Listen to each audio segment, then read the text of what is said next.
देखो सबसे पहले जो है मैंने वेरिएबल व्यू में गई। वेरिएबल व्यू में जाने के बाद मैंने जो है यहाँ पे स्टूडेंट आईडी, जेंडर और प्रेफर्ड लर्निंग मोड लिखा। फिर बाकी सारी चीजें खुद किया। ठीक है, उसके बाद जेंडर में जाके यहाँ 3 डॉट्स दबा के यहाँ से हम वैल्यू डालेंगे 1 पे फीमेल, और उसके बाद 2 पे फीमेल। ठीक है, ये हो गया। उसके बाद ये हो गया ओके। तो यहाँ पे मेल और फीमेल दोनों। ठीक है, उसके बाद जो है हमारे पास क्या है, एक और सवाल ये है कि यहाँ पे अब हमें प्रेफर्ड लर्निंग मोड में ऑनलाइन, ऑफलाइन और हाइब्रिड ये तीनों चीजें बनानी। सही है, तो हम क्या करेंगे, हम जो है सॉरी यहाँ पे जाएंगे। यहाँ पे हम करेंगे प्रेफर्ड लर्निंग मोड। यहाँ पे जाने के बाद जो है वो आएगा 1 ऑनलाइन प्लस 2 पे जाएंगे ऑफलाइन, उसके बाद प्लस 3 पे जाएंगे हाइब्रिड। अब हमें याद रखना है कि पहला ऑनलाइन है, दूसरा ऑफलाइन है, तीसरा हाइब्रिड है। ठीक है, तो ये यहाँ पे सेलेक्ट हो जाएगा। उसके बाद हम डेटा व्यू में जाएंगे। डेटा व्यू में ये पहले से लिखा हुआ आ जाएगा। अगर इसको थोड़ा सा बड़ा करना है तो ऐसे करके भी बड़ा कर सकते हैं। सही है, उसके बाद जो है वो हम क्या करेंगे, उसके बाद हम उसके बाद हम जो है यहाँ पे जो वर्ड डॉक्यूमेंट में दिया गया है कि हमें यहाँ पे 10 तक करना है, तो हम यहाँ से कॉपी करेंगे और ये जो है कॉपी करेंगे यहाँ से, और उसके बाद यहाँ पे दबाएंगे और ये पेस्ट करेंगे। ये पेस्ट हो गया। अब उसके बाद जो है ये सारी चीजें पेस्ट हो गई। अब इसके अंदर जेंडर हमें खुद आइडेंटिफाई करना है। जेंडर हम खुद आइडेंटिफाई कैसे करेंगे, 1 3 6 8 10, 1 3 6 8 10 पे मेल, 1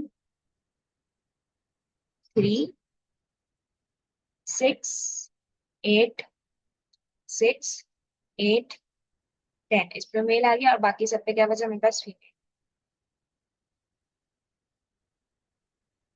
इसको यहाँ से दबाओगे, यहाँ पे एक ऑप्शन आ रहा है हमारे पास जो है ये वाला। सही है, तो हमारे पास जो है वो अ, यहाँ से ये 1 2 हो जाएगा, यहाँ से दबाओगे तो मेल फीमेल हो जाएगा। ठीक है, उसके बाद जो है हमारे पास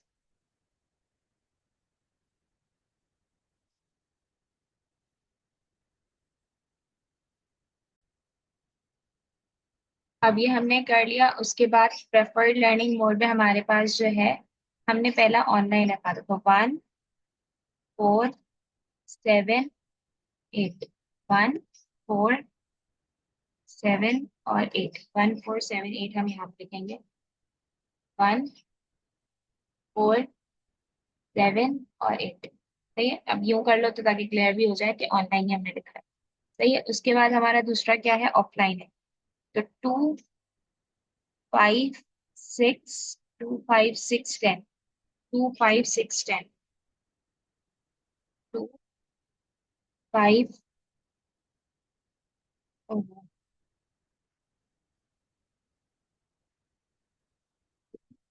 5 6 और 10। सही है, अब बाकी सब में हमारे पास क्या बच रहा है, हाइब्रिड। उसके बाद एक दफा चेक भी कर लेते हैं, उसको छोटा कर लेते हैं। हमारे पास जो है पहले में ऑनलाइन है, दूसरे में ऑफलाइन है, तीसरे में हाइब्रिड है, चौथे में ऑनलाइन है, चौथे में ऑनलाइन है, सॉरी चौथे में ऑनलाइन है। फिर उसके बाद पांचवे में ऑफलाइन है, पांचवे में ऑफलाइन है, और उसके बाद छठे में छठे में भी ऑफलाइन है, सातवें में ऑनलाइन है, आठवें भी ऑनलाइन है, 9 पे हाइब्रिड है, और 10 पे ऑफलाइन। सही है, उसके बाद जो है ये हमने किया, ये हमने ऐड कर दिया। अब हमें क्या करना है, अब हमें इसमें काई स्क्वायर करना है। काई स्क्वायर करने के बाद हम क्या करेंगे, एनालाइज पे जाएंगे, डिस्क्रिप्टिव स्टैटिक्स में जाएंगे। सही है, उसके बाद जो है हम रो में डालेंगे जेंडर और प्रेफर्ड लर्निंग में कॉलम। सही है, एनालाइज पे गए, डिस्क्रिप्टिव स्टैटिक्स में गए। डिस्क्रिप्टिव स्टैटिक्स में जाने के बाद हमने कहाँ जाना था, क्रॉस टैब। डिस्क्रिप्टिव स्टैटिक्स, उसके बाद क्रॉस टैब्स। क्रॉस टैब में जाने के बाद हमें क्या दिया गया है कि हमने जेंडर को रो में डालना है और लर्निंग मोड को कॉलम में। जेंडर को रो में और प्रेफर्ड लर्निंग मोड को कॉलम। सही है, ये हो गया। उसके बाद हमारे पास क्या था, उसके बाद स्टैटिक्स पे जाके काई स्क्वायर पाई और क्रैमर रूट बनेंगे। सही है, फिर यहाँ पे स्टैटिक्स पे जाएंगे, chi square pi and Cramer भी। ठीक है, उसके बाद जो है और कुछ चीज तो नहीं रह रही। पाई क्रैमर भी, सेल्स सेल्स हम चेक करेंगे कि हमने सारी चीजें सही डाली हैं। सही, कंटिन्यू सेल्स में जाएंगे, इसको कंटिन्यू किया। उसके बाद सेल्स में जाएंगे ऑब्जर्व और एक्सपेक्टेड दोनों को सेलेक्ट कर लेंगे। ठीक है, और उसके बाद जो है इसको कंटिन्यू कर लेंगे। उसके बाद यहाँ पे ओके कर देंगे, तो ये हमारा आउटपुट जनरेट हो रहा है। ये हमारा पूरा काय स्क्वायर वाला काम खत्म हो गया। सही है, ये हमने सब कर लिया। उसके बाद हमारे पास chi square, degree of freedom और पी वैल्यू आ गई। ये काय स्क्वायर आ गया हमारे पास, ये पूरा काय स्क्वायर है। ठीक है, ये रहा काय स्क्वायर। ये डिग्री ऑफ फ्रीडम आ गया। डिग्री ऑफ फ्रीडम के बाद हमें क्या चाहिए था, पी वैल्यू। पी वैल्यू हमारे पास ये आ रही, ये जो इसके आंसर्स आ रहे हैं ना, ये पी वैल्यू है। ये उसकी 0.005 से कम नहीं आनी चाहिए, ये जो है वो हमारे पास आ जाएगी। ठीक है, उसके बाद ये सब हो गया। उसके बाद अब हमारे पास दूसरा काम क्या है, अब हमें वन वे अनोवा का करना है। अब वन वे अनोवा के लिए हमारे पास दूसरी जो है ना, दूसरी हमने हमने ये सब काम जो किया है, ये मेल फीमेल, ये एक अलग डेटा है। अब जो हमें अनोवा करना है ना, वो हम एक अलग डेटा पे करेंगे, तो वो हम फिर दूसरी वीडियो